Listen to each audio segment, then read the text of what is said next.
Bom, nós estamos recebendo aqui o Dr. Carlos Biderman. Biderman, obrigado uma vez mais pela tua presença aqui. Estava com saudades do amigo, né?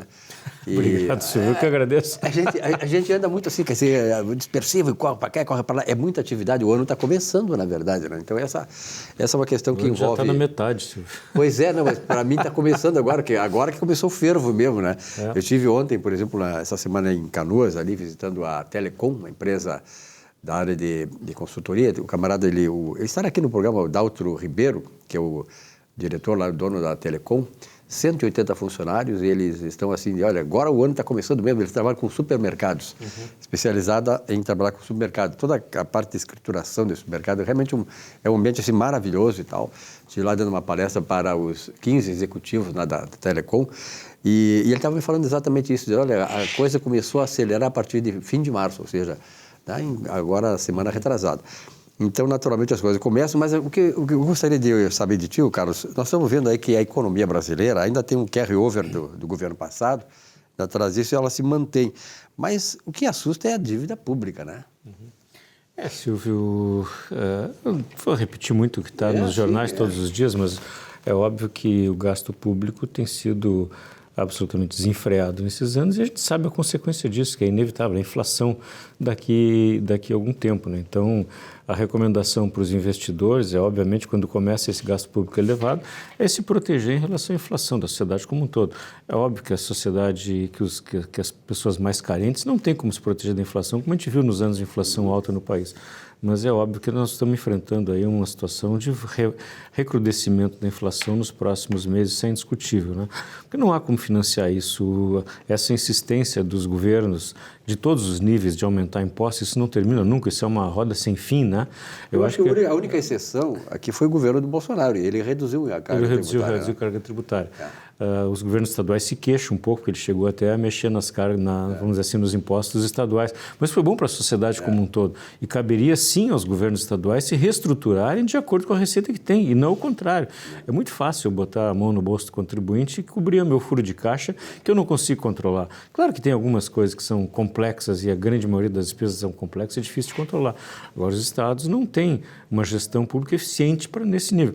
A última que a gente lembra aqui no Rio Grande do Sul, acho que se lembra bem, foi a de Cunha com o IEDA, né? Que foi a última gestão que efetivamente conseguiu reduzir o déficit. Né? Até porque a IEDA tem uma histórica toda, né? A IEDA Cruz, né? Então, foi minha professora em Moeda e Bancos. A minha também. Moeda e Bancos aqui na URGS, né? Na época eu fazia administração, mas tinha as cadeiras opcionais de economia, eu fiz Moeda e Bancos e conheci a IEDA lá nos anos 70 como professor. Excelente professor. Uma das cadeiras mais bonitas que tem Moedas e Bancos, né? Porque é interessante. Foi muito interessante, porque eu conheci a IEDA ali e ela quase me rodou, foi a única cadeira que eu quase rodei. E a partir dali fiquei amigo dela, enfim, criamos uma boa relação. Acho que ela lembra disso, não sei se ela lembra disso, mas eu lembro bem da situação. Vou falar para ela. Pois é. Então, foi o último governo aqui no Rio Grande do Sul que conseguiu efetivamente uma reestruturação de dívida, uma reestruturação de custos e gerar superávit. Depois disso, ninguém mais, né? E a insistência toda é essa dos governos de aumentar imposto para cobrir o seu déficit, seu buraco. Então, é muito fácil administrar gastando, né? Se o difícil é administrar bem, não gastando. Então, são poucos os governos que conseguem isso de uma forma eficiente e com, vamos dizer assim, com qualidade. Então, é muito triste isso, né? Porque sempre eu digo sempre quando querem aumentar impostos, é muito melhor esse dinheiro no bolso do contribuinte do que no bolso do Estado. Porque no bolso do Estado, além do desperdício, o Estado é perdulário no seu gasto. Então, qualquer aumento de imposto, seja de qual natureza for, agora fala assim nessa tributação internacional sobre grandes fortunas, isso é uma grande bobagem, porque isso, além de inibir as pessoas a fazerem, crescer os seus negócios e investirem, isso é tirar dinheiro de quem investe, de quem produz e de quem gera riqueza com o seu dinheiro, levando para governos que são perdulários e que não vão fazer absolutamente nada. Estão dizendo que vão criar esse imposto sobre grandes fortunas global para, enfim, investir em proteção ao clima, sei lá o quê. A gente sabe que 90% desse dinheiro vai ser desperdiçado na máquina para gerenciar esse recurso. Então, isso é balela, né, Silvio? Então, conversa mole, a gente não pode levar isso em consideração, porque temos que lutar o que for possível contra isso. Não que os objetivos não sejam não sejam, não vou dizer honestos porque eu estaria sendo exagerado, que não sejam válidos. Nobres, né? Não sejam nobres. Talvez nobre seja a palavra melhor. Mas a gente sabe que isso não chega na ponta, né? E não vai gerar o benefício que é esperado quando se usa esse argumento para tirar dinheiro da sociedade. Eu fico perplexo de ouvir as pessoas, temos que punir os burgueses e tal. A França, há uns 15 anos atrás, a França também tentou fazer esse tipo de coisa. O esquerdismo mundial quer isso, ele quer cada vez mais solapar a sociedade, cada vez mais tirar da sociedade, não para beneficiar a sociedade, não para beneficiar os pobres, como eles dizem que defendem, não para ser locupletário. Eu digo isso com toda a clareza. Então a França tentou e não deu certo. O que aconteceu? Os capitais fugiram. E mesmo, Silvio, que os objetivos sejam nobres, como falando, o efeito é o contrário. O resultado é negativo nesse processo. Então, eu sempre lembro daquela brincadeira que rolou uns tempos atrás, acho que roda ainda, circulava aí nas redes sociais, daquele sujeito de Santa Catarina com o sotaque típico catarinense, né?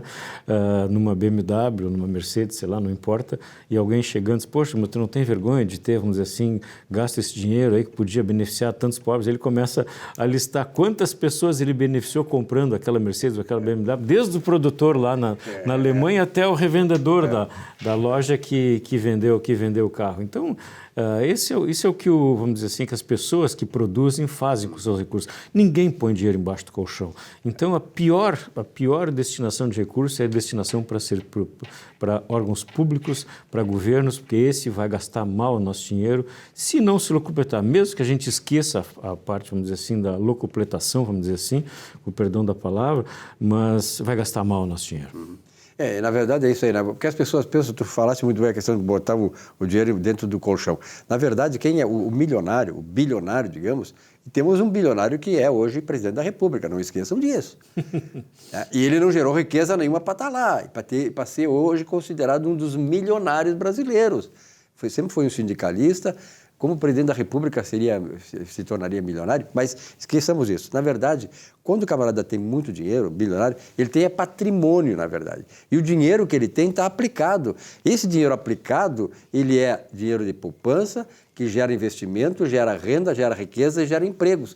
Então, esse pessoal da esquerda, eles não têm essa noção do que é a roda do mercado, do que é a roda da economia. Eles têm desvio de caráter. Tem desvio de caráter, então... Eu não queria chegar nesse ponto, mas é verdade. Tem desvio de caráter porque o cara acreditar nisso, que isso é verdade, não precisa raciocinar 1 mais 1 igual a 2. Isso é suficiente. Quem consegue fazer 1 mais 1 igual a 2 tem condição de entender que esse processo não se esgota em si mesmo, é um processo de retroalimentação e que gera benefício para toda a sociedade. Então, muito melhor deixar esse dinheiro na mão do bilionário do que na mão do governo que vai fazer bobagem com isso. É que o bilionário multiplica, né? Ele multiplica o quê? Gerando riqueza, renda e tal. E ele gerou riqueza pelo seu trabalho. Exatamente. Vamos dizer assim, pela boa vontade, pelos cidadãos que confiaram nele, compraram o seu produto, o seu serviço. Então, esses que elegeram esse sujeito para ser bilionário, a sociedade, o cidadão, enfim, comprando o seu produto, que é o que se diz do Steve Jobs na Apple, né? Talvez seja um dos exemplos. Todos esses caras de tecnologia, né? Que criaram produtos e serviços extremamente úteis para a sociedade como um todo e foram recompensados por isso, por livre e espontânea vontade da sociedade e não por destinação, ou, vamos dizer assim, ou ordem de algum estadista, de algum burocrata ou algum ditador aqui ou ali que gerou esse tipo de coisa, porque eles não geram nada, né?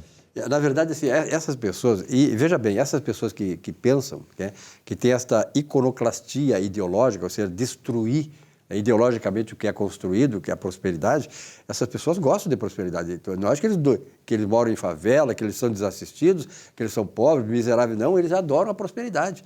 O que eles não gostam é a causa disso. O que provoca isso? O capitalismo, porque eles têm que combater o capitalismo.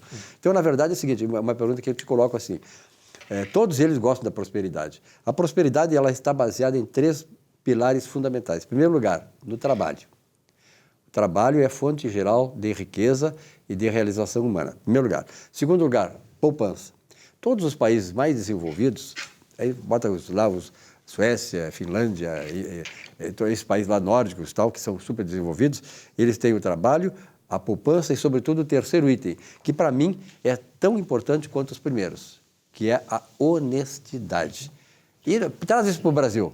Nós temos trabalho, temos uma certa poupança, E a honestidade? Onde é que nós colocamos a honestidade?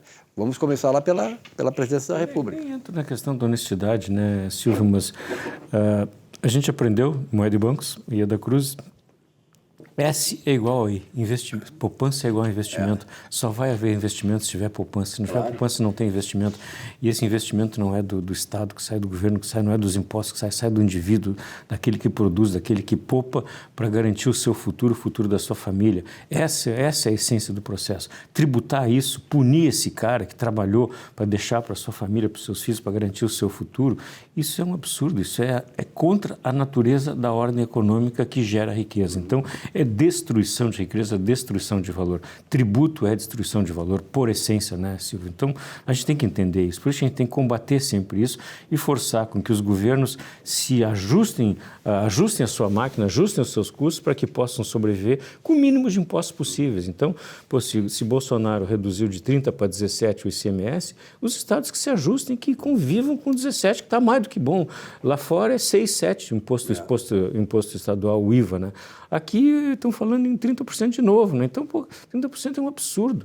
Isso pune a sociedade como um todo para financiar a ineficiência e a incompetência do Estado, né? Então, e pune efetivamente os mais pobres, né? E os ricos também, porque os ricos poderiam investir, gerar mais riqueza, reduzir pobreza e acabam não podendo, porque esse tem que é o princípio da prosperidade, só que nós não exatamente. conseguimos entender isso. Exatamente. E, aliás, votamos em gente que nos pune, gente que, ao invés de contribuir para a nossa prosperidade, para que nós possamos ter melhores condições de vida, ter saúde, ter educação, ter uma boa vida, ter uma vida justa e recompensadora, esses caras são eleitos aqui. Tem gente Que fica advogando, investidores, pessoas que, familiares, especialmente não primeira geração, porque quem gera riqueza não pensa assim, mas segunda, terceira geração, que não faz nada, muitas vezes recebe herança, então eles se sentem culpados pela herança e ficam advogando mais impostos, enfim, eles têm toda a liberdade de doar o seu dinheiro para quem quer que seja, sem que seja por impostos.